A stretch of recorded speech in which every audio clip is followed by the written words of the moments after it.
ये केंद्रीय बजट है 1 फरवरी 2021 का केंद्रीय बजट जो निर्मला सीतारमण ने पेश किया। उनका यह तीसरा बजट था। बजट का आकार, पहला फैक्ट है इसका, बजट का आकार जो है 14.50% बढ़ा है। इस बार बजट था 34,83,236 लाख करोड़ रुपया, जो कि पिछली बार था 30,42,000 करोड़ रुपया। राजकोषीय घाटा जो कि रखने का अनुमान है अगले साल 15,60,000 करोड़ रुपए का। डीजीपी का 6.8% यानी कि अगले साल रखा जाएगा 21-22 में, जो कि इस साल रहेगा 9.5% रहेगा राजकोषीय घाटा कोरोना की वजह से। रक्षा बजट में जो है वृद्धि की गई है 4,78,195 करोड़ इस साल था, जो कि पिछले साल था 4.71 लाख करोड़ रुपये। स्वच्छ भारत मिशन 2.0 को 1,41,668 लाख करोड़ रुपया आवंटित किया गया है। 2021-22 में हाइड्रोजन एनर्जी मिशन शुरू करने का प्रस्ताव है। वायु प्रदूषण से निपटने के लिए 2,217 करोड़ का प्रावधान है।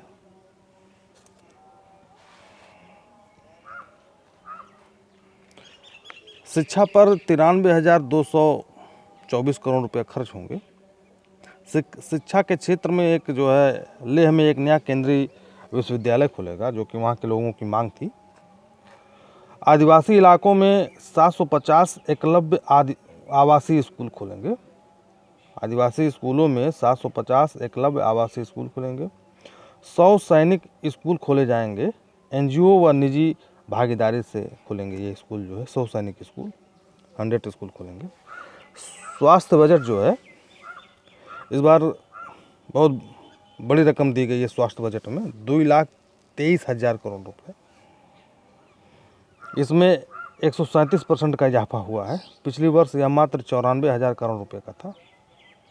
डिजिटल जनगणना पर, क्योंकि इस बार पहली बार खर्च किया जा रहा है डिजिटल जनगणना, 3,768 करोड़ रुपया खर्च हो रहा है इस बार।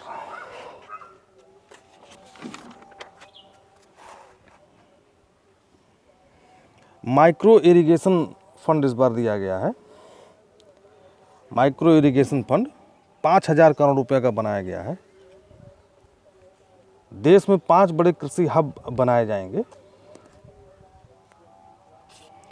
ऑपरेशन ग्रीन योजना में अब 22 कृषि उत्पादों को सम्मिलित किया गया है। जो पहले 3 कृषि उत्पाद थे,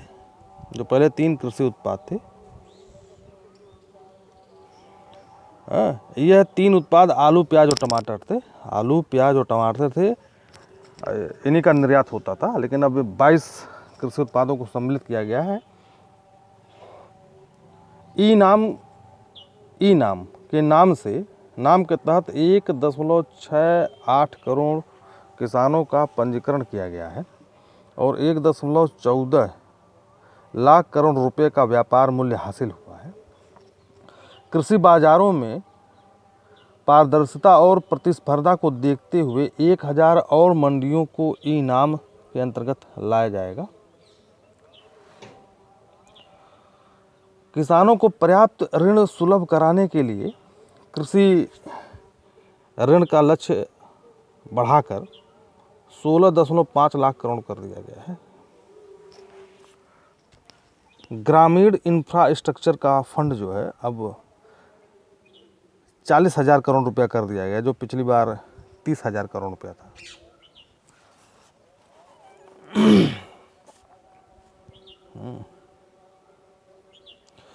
अब है एमएसपी जो दिया जा रहा है, जिसके लिए बहुत मार हो रहा है आजकल। सन 2013-14 में जो गेहूं खरीदा गया 33,874 करोड़ रुपए का गेहूं खरीदा गया, जो कि 2021 में, जो कि पिछले साल 2021 में हो गया 75,060 करोड़ रुपए का। इसी प्रकार धान है, सन 2013-14 में 63,928 करोड़ रुपये खरीदा गया, जबकि 20-21 जो कि इस बार अनुमानित है 1,72,752 करोड़ रुपया है,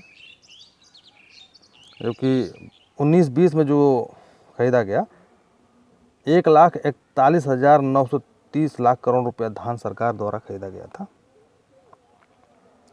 इसी प्रकार दाल है, पल्सेज, जो 2013-14 में 236 करोड़ रुपए का दाल खरीदा गया। इस बार यह बढ़ करके 10,530 करोड़ रुपया हो चुका है।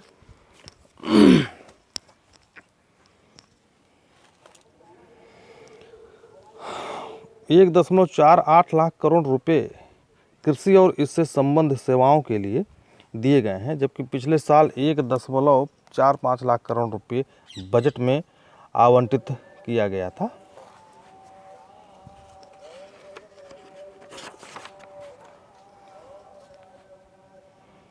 बंगाल, तमिलनाडु और केरल में नए इकोनॉमिक कॉरिडोर बनाने का ऐलान किया गया है।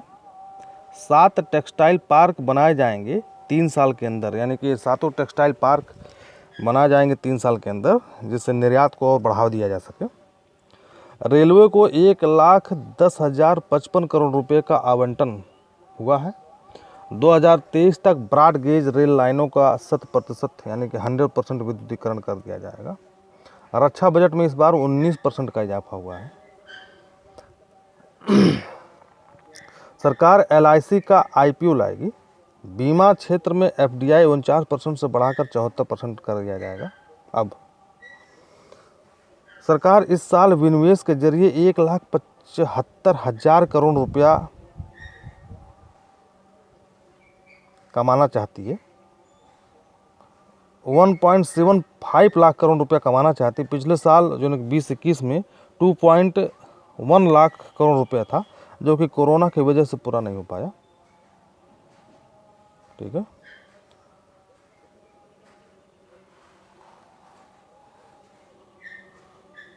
इकतीस मार्च 2022 तक स्टार्टअप पर कोई टैक्स नहीं लगेगा। ये महत्वपूर्ण फैक्ट है। 31 मार्च 2022 तक स्टार्टअप पर कोई टैक्स नहीं लगेगा। होम लोन पर सरकार की छूट 2022 तक जारी रहेगी। प्रधानमंत्री आत्मनिर्भर स्वस्थ भारत योजना के तहत 75,000 स्वास्थ्य केंद्र खोले जाएंगे। 602 जिलों में क्रिटिकल केयर हॉस्पिटल खोलेंगे।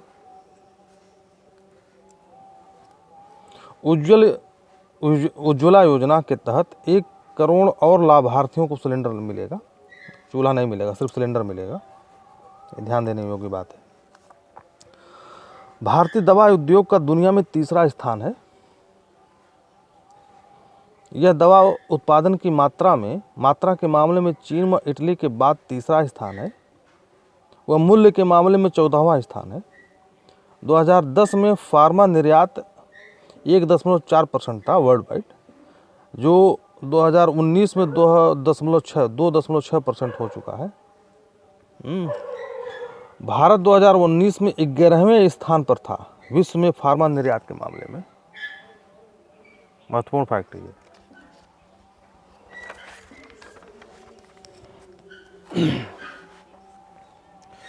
10 दिसंबर 1999 को एक स्वतंत्र विभाग के रूप में विनिवेश विभाग की स्थापना की गई। वाजपेयी सरकार ने 2001 में इसको एक स्वतंत्र मंत्रालय बनाया और अरुण शौरी विनिवेश मंत्री बने। यह मंत्रालय 27 मई 2004 तक अस्तित्व में रहा।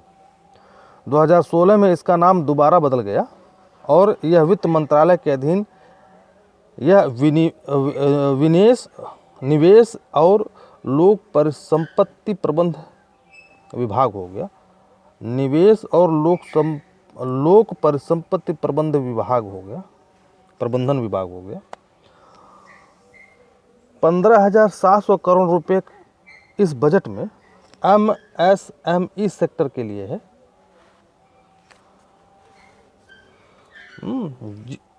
5 नए smart city PPP triple P model के तहत बनाए जाएंगे। पब्लिक प्राइवेट पार्टनरशिप के मॉडल के तहत बनाए जाएंगे। उद्योगों को बढ़ावा देने के लिए ठीक है। 1480 करोड़ रुपए से टेक्सटाइल मिशन शुरू किया जाएगा। 1480 करोड़ रुपए से टेक्सटाइल मिशन शुरू किया जाएगा, प्रावधान है। 120 दिन की गई है समय सीमा ओपीसी की 1 पर्सन कंपनी के गठन के लिए। अगर कोई आदमी कंपनी खोलना चाहता है तो 120 दिन के अंदर उसको अनुमति मिल जाएगी। ब्रिक्स देशों में जीडीपी में उद्योगों का योगदान कितना है, ये एक बताया गया है इसमें। ब्राज़ील में 17.92%, रूस में 32.1%, भारत में 24.88%, चीन में 38.97% और दक्षिण अफ्रीका में 26% योगदान है उनके जीडीपी में उद्योगों का। 13,949 करोड़ रुपया आवंटित हुआ है अंतरिक्ष विभाग के लिए, जो कि 4,449 करोड़ रुपया ज़्यादा मिले हैं पिछले साल की तुलना में। ई पेमेंट को बढ़ावा देने के लिए 1,500 करोड़ रुपया दिया गया है।